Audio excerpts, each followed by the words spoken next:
All right, guys, we are rounding the corner, day 2, man. If you guys get some value, I need some emojis because that's how we communicate in webinars.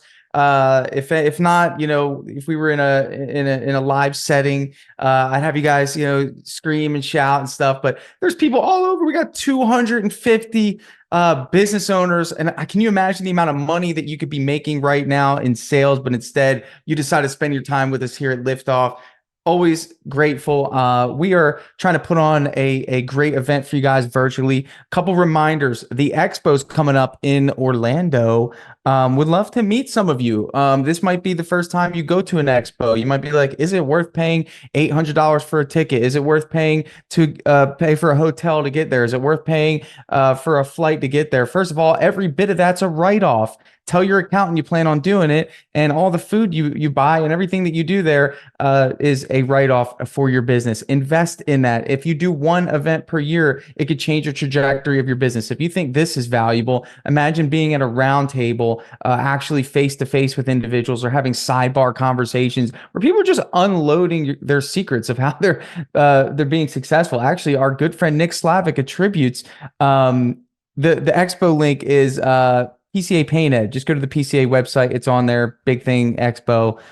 Easy to find. But Nick Slavic, our guy, he is attributing Expo to meeting Jason Paris and to expanding his business. So come on, guys, make sure you sign up. I would love to meet you. And we're just gonna have a great time there. All right. So next up, we got Micah McLean. I'm gonna bring you up to the stage, brother. Let's get you up here. We are moving at a good pace today. We got some awesome speakers coming up.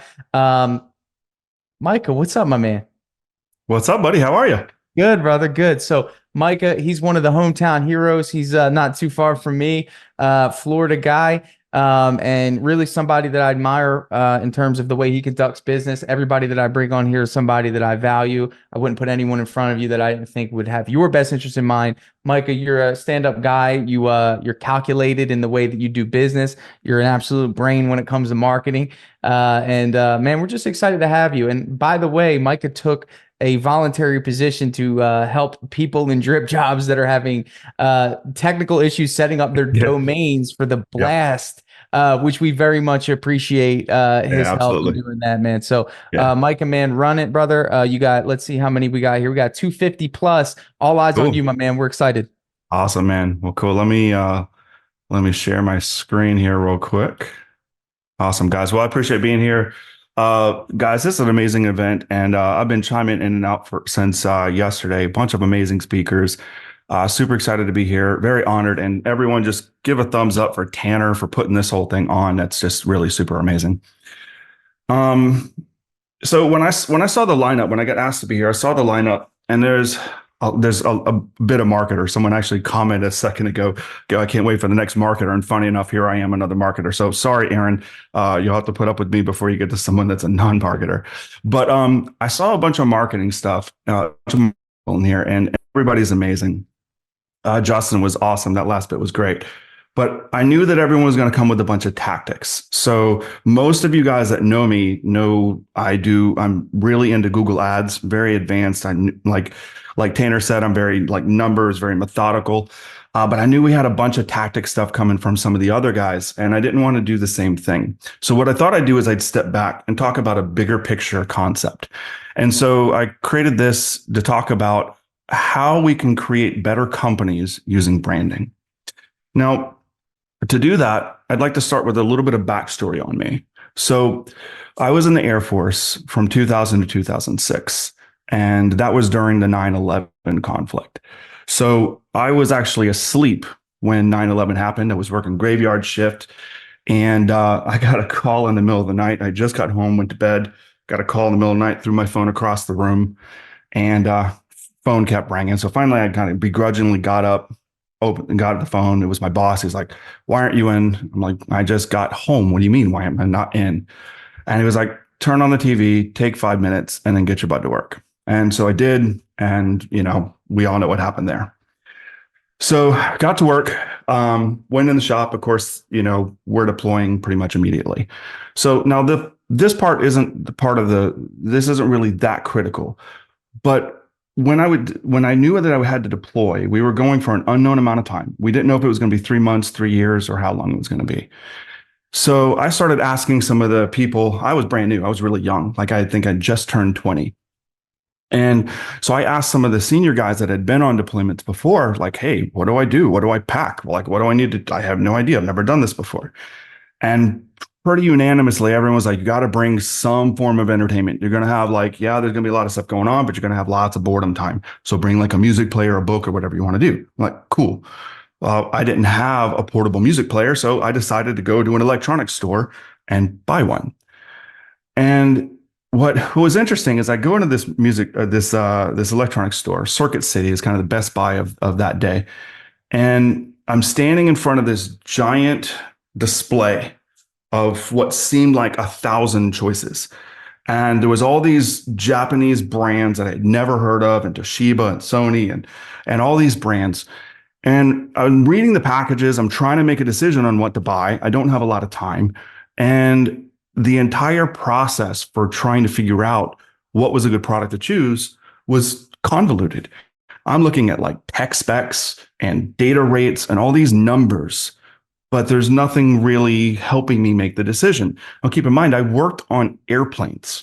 I was a very, very technical guy. My job was troubleshooting airplanes. When something breaks, I'd look at these giant schematics and I would have to pinpoint what part was broken based on a symptom. So I've never been technologically illiterate. And I'm sitting here and I can't make a choice. Now, fast forward, I ended up picking one at random. I deployed, came back, everything was fine. While I was gone, ironically, about 2 months later, just a couple months after 9/11, in the fall of 2011, something pretty cool happened. Now, I didn't see it at the time. I watched a replay of this later. But we've all heard of the iPod. Steve Jobs came out in his famous keynote speech. And after an hour or two of talking about this computer and that computer and this new system and this new software, all the typical stuff, he's standing around walking on stage with his jeans and his black turtleneck, as you can see in the picture, typical Steve Jobs single attire wardrobe. And he just reaches his hand in his pocket and pulls out this little white thing, as you can see in this picture, and says, you know what this is? This is 1,000 songs in your pocket. And immediately my mind went right back to this choice overload from the electronics store just a year ago. My jaw dropped, basically. I was floored at the elegance of how he had just sold. And the difference between that display and what he did, to me, was just absolutely staggering. Apple's message was clear, concise, and spoke directly through to what I wanted out of a product. I cared about songs in my pocket and being able to travel. I didn't care about data rates and megabytes and all these other technical things. Because of that message and the amazing branding that they did from bringing Steve Jobs, if you know, he ended up leaving the company in the 90s and they brought him back. And this was his comeback. And because of what he did, the branding they did, the marketing they did, they became the first $3 trillion company in the world. Now, at the time, I didn't realize those two events, what they were going to do to my life. It ended up being the catalyst that drove me to where I am today. And when people ask me what I do a lot of technical things. I build websites, I build marketing, I help sales coaching, I build systems, I do Google ads, I do a lot of things. But really, I have become a student of human behavior and persuasion, crafts that we typically call marketing and sales. So what can we learn from this? How can we take something, these $1 trillion companies, these $1 million budgets, what can we learn from this? And what can we use to make our own businesses better? So number one, I want to talk about what branding is and what branding is not. This is very, very often confused. So branding is not your logo. This is probably the number one. Everyone thinks I need branding, and that just means a logo. It does not mean your logo. It doesn't mean your colors or your fonts. It doesn't mean your website. It doesn't mean your truck, hat, shirt, your vehicle wrap. It doesn't even mean the features of your product and service. That's not branding. What branding truly is, and Apple showed us the way, and other companies followed suit. What branding actually is brand is the sum of the customer experience or perception. A brand is the sum of everything that affects your customer's perception. There's a few ways we can talk about this. We could say the brand is the total sum of everything, which will include your logo and your truck wrap and all of these other things. But that alone isn't branding, because branding is the emotional connection that you create with your audience. Put a simpler term, branding is what people think of you. And that emotional thought, that thought process is really vital. There's a sales cliche that is unbelievably true, and I know it and I still fall prey to it.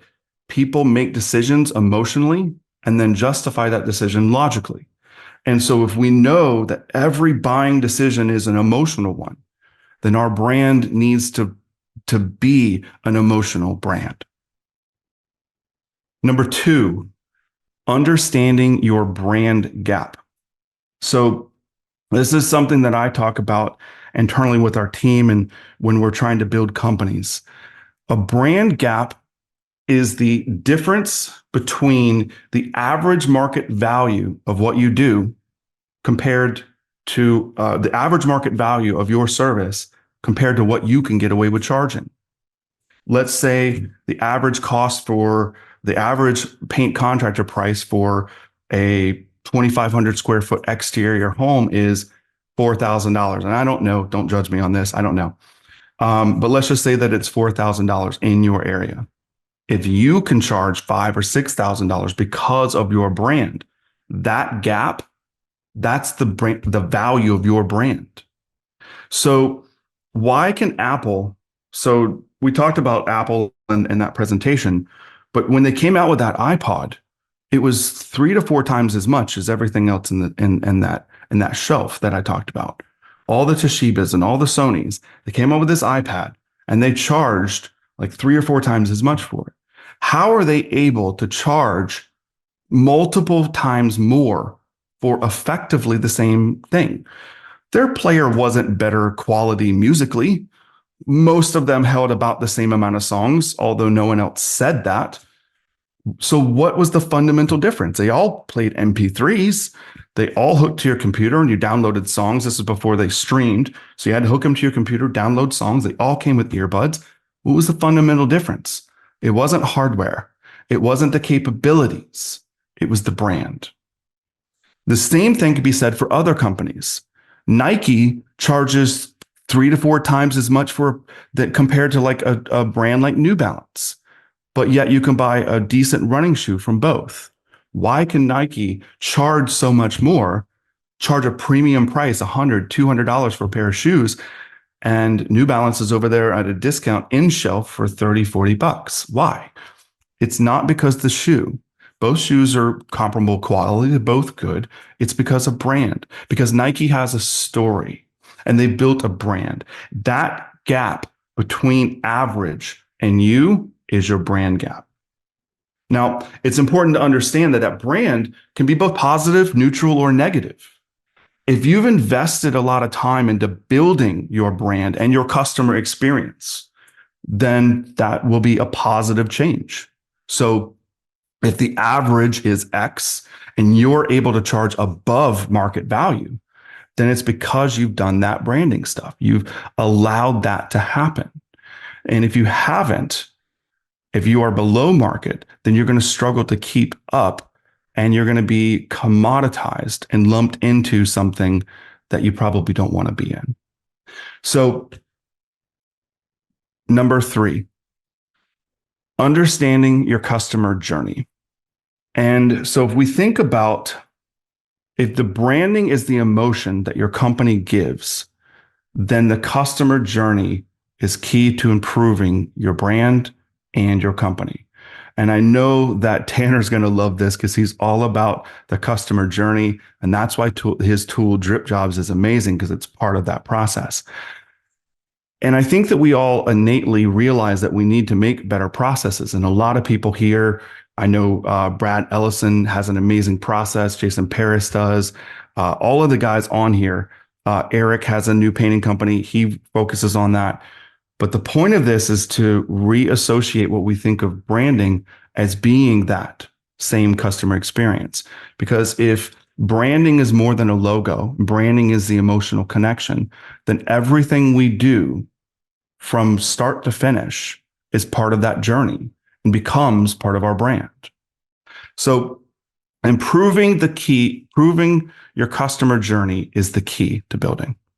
So let's talk through an example breakdown. Now, the breakdown I'm going to give you is just one way of breaking it down. You could put different names and titles on this if you'd like, and you could break it down in more or less steps. That's not the important part here. The important part is I want to talk through how every little thing can either give you a positive brand gap, stay neutral, or take away from your brand gap. So let's dive in. First phase that most customers see, and it's worth noting here too, this breakdown is not from your perspective, it's from the customer's perspective. So this is the order of operations that a customer would engage with you. So number one is normally marketing. Now, this could be a lot of different kinds of marketing. We just had Justin up here talking about cold calling and emailing and door knocking. We had Eric a couple speakers ago talking about Facebook and Instagram ads. I primarily do mostly Google ads. We had Base Coat on here yesterday, also pretty big on the Google side. That's not the important part. The marketing can come from anywhere. The important part is, what does your marketing actually say? Does the marketing you're doing portray the brand image that you want to portray?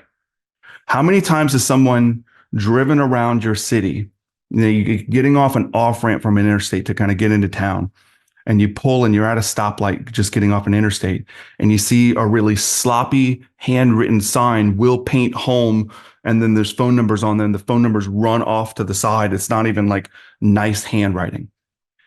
And what does that say about that client? And if you do that, don't take this as a knock. We all start somewhere, but we need to think about, what does that actually portray for our business? Does it tell the story that we want to do?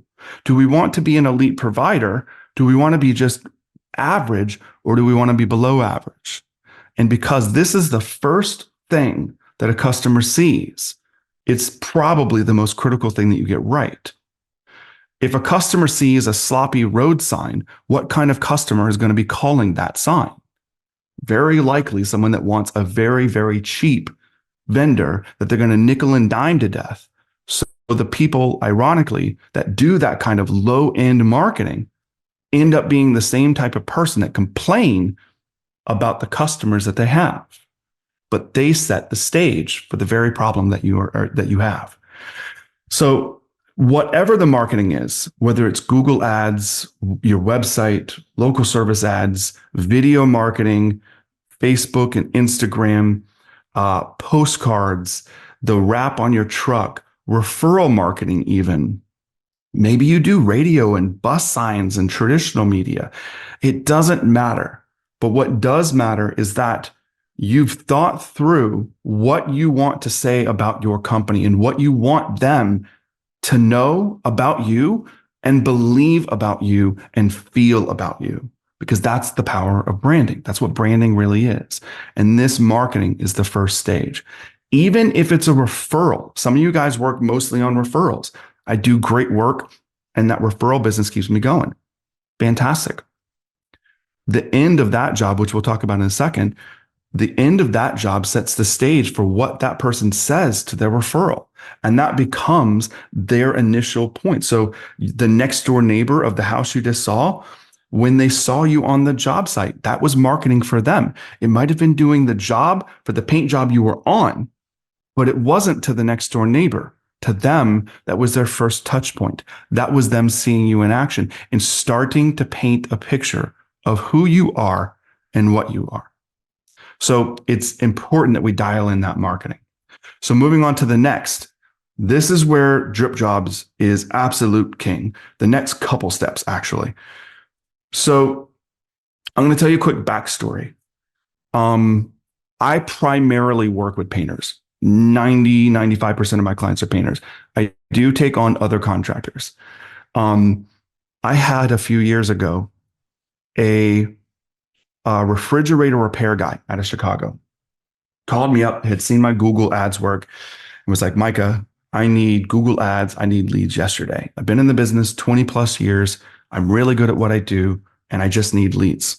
And this is a long time ago. This is probably 10 plus years ago.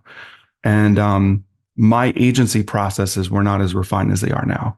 I took him on without much consideration because I knew I could do the thing that he asked for.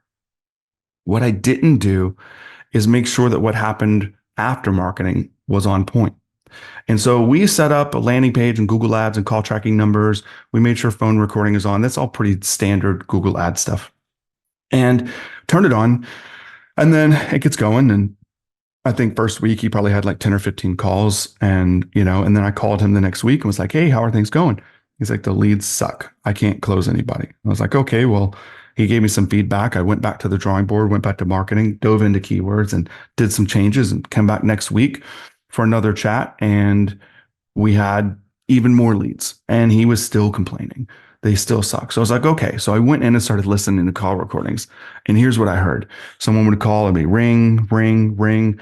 And I'd hear this guy, what do you want? He's clearly working. He's clearly agitated that someone's interrupting him and wants nothing to do with answering the phone. Now think about that from the customer's perspective. They went to Google. They saw a very nicely written ad. They clicked on it. They saw a very nice landing page with a very easy conversion process. They clicked the button to call, and then they hit that. So what does that say? And this is the point. Most people associate branding with just the marketing stuff. They say it's the website, it's my ads, it's my logo, it's this. No, it has to continue. Yes, it is marketing, but it's also everything after that because it continues to either add to, keep neutral, or subtract what someone thinks of you. And so in that very ridiculous case, he was not a good fit, tried to do some sales coaching, didn't want anything to do with it, moved on. I very quickly adjusted my process and now pre-qualify everyone to make sure that they have some sales process. And if you don't already have this, sign up for DripJobs. I know Tanner was talking about it earlier. If you didn't hear already, 60 days free of DripJobs. It is an amazing tool that's going to help you with this part. So nurturing segment, the way that it should work is once someone fills out a form on your website, they get entered into a CRM. And that CRM can help nurture, can send out appointment reminders. It can say, hey, I've got, thanks for getting in touch. Someone will be in touch with you, things like that. We need the communication that happens during this nurturing stage to be good and to add to our brand voice. Now, some of you may have calls. If there's several things in nurturing and not all of it's on the CRM. The CRM is great for the text and the email side of your nurturing sequence, but there's also the phone call part. People may bypass your form on your website and just pick up the call. So using that example, are you answering the phone rudely or are you being professional in answering the phone on time? Not answering your phone and letting it go to voicemail is also part of the brand story. What happens to that customer is they hit your voicemail, they hang up, they go back to Google, and they call the next business. So you need to be able to answer your phone, and you need to be professional when you do it. And you need to have a nurture sequence in place, like DripJobs, to help you communicate during the nurture sequence. Next, bidding. So if we've done marketing and we've done nurturing, we should now have an appointment. The whole point of nurturing is to take a lead and set an appointment. So if we moved on past that, the next thing that we have is the bidding process. Did you show up on time and dress professionally? Or did you show up in a beaten truck and a ripped, wife beater? Did you show up and, or are you asking empathetic questions to try to understand what matters to them? Or are you just trying to pitch your services regardless of what they think? Did you present your bid on site? Did you go back to the truck and use DripJobs to work up a proposal and actually sit down with them, show them your numbers, show them what you're going to do, talk about why you're going to do this versus this, and let them answer questions in a friendly environment, non-pressure way? Did you do that? If not, you might be subtracting from your brand, right? So that bidding process is huge. Moving on down, how does the contract section work? Was I able to easily sign my contract? Was the contract easy to understand? Was I able to pay online or write a check? Or was there some convoluted, hard payment method that you were requiring? Did the contract set clear expectations of what's going to happen next? These are all things and part of that process. Next, and this is probably one of the most underlooked, is your production. So most of the time, companies will have a marketing team that's really in tune with branding. They'll have a sales team that they may not consider itself branding, but they're still focused on closing deals.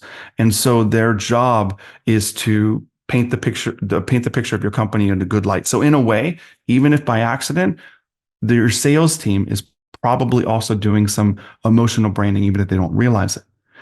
But a lot of companies start failing at this. Now, all of a sudden, you've got a marketing pro and a sales pro, or maybe you're a one man, you're a small shop and you're doing both of those things, but you have a sub crew.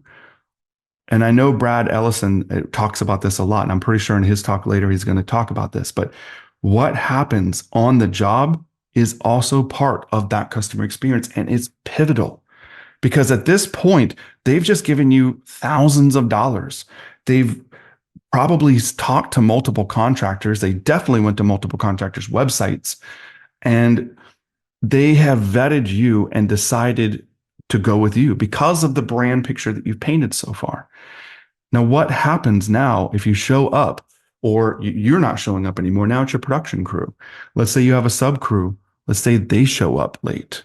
They reschedule. Maybe someone in the crew doesn't show and the job is running behind schedule. Do you have extra team members or subs that you can fill in to keep it on task? Right? These are all part of that experience. Did the crew come in and were they respectful of the property? Did they treat the people with respect? A lot of times you see a different person on the job site, somebody that's maybe a little more crass, a little less elegant, and then that translates to a customer experience that's not so great. And now, while you may have gotten the job, you may start running into problems with the job, because not necessarily because you're not doing a good job or they're not painting your walls and trim correctly, but because the communication or experience is so bad, there's friction added, and now they want to complain about every tiny little thing. Whereas if the production went smoothly and your team was properly trained for your values and they knew that their part in the process was also going to help elevate that brand, your brand, they might treat the customer differently. They might do the job differently. They might show up on time. But it's also your part as a team leader to make sure that the people you put in place, your hiring and HR practices become part of this too. Because if you put somebody that's not a good fit to be on a job site, then that's your responsibility. And you did your brand a disservice by doing so. So production is a huge part, and it needs to be part of that customer journey. And last, the end of the job. What do we do at the end of the job?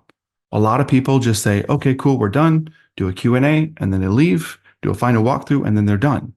But did we take the time to ask questions and see if the customer is actually ecstatic about working with us? Or were they just meh, right? Were they so happy with the quality of work and your support and the brand and the customer experience that they're willing, and not just willing, but ready and eager to leave you an online review and potentially tell their neighbors and friends and people at church and all that kind of stuff? Are they ready to do that? If they're not, there may be something in this process that went wrong, right? Does your company make ongoing support and maintenance after you leave? A month from now, they realize there's a touch up. What do? Was that made clear?